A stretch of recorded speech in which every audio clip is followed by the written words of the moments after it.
Ayan, gala tayo.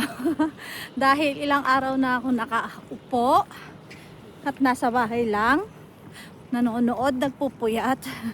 Kailangan naman natin maglakad, diba? Ayan. Ang sitwasyon ngayon dito ay walang snow. 2025, walang snow. Ang Christmas dito ay dry.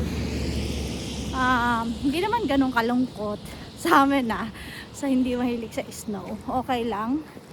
Pero sa mga taga-Fin, mga Finnish people, naghihintay sila ng Christmas, white Christmas, ganon. Gusto nila yung white Christmas na maganda ang Christmas nila. Maraming snow, tapos pwede silang mag-ski or mag-pulkamaki, yung para siyang inuupuan ng mga bata tapos nagpapadaos-dos sa hill. Wala silang ganon, kaya malungkot ang mga bata. Pero sa amin okay lang yon. Huwag na siyang mag-snow. Climate change na talaga, grabe. Last year wala ding gano, maputik last year. Ngayon maulan, mabasa. Ayan, tignan nyo sa sahig. Ayan, diba? Kaya, pero okay lang yan.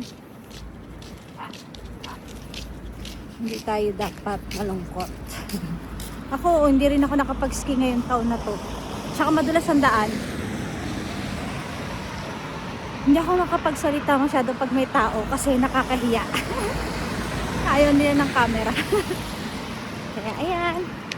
But anyway, Merry Christmas and a Happy New Year sa ating lahat. Lalo ng mga kaibigan at kamag-anak ko sa Pinas. Merry Christmas sa inyo. At maligayang bagong taon. Ang dulas ng daan. Natatakot ako baka madulas ako. Ingat kayo lagi, lalo na sa mga paputok. At lagi kayong maging masaya. And may aso. Natakot ako sa aso. Ayan. So anyway, bye-bye. Merry Christmas and a Happy New Year sa ating lahat. Bye!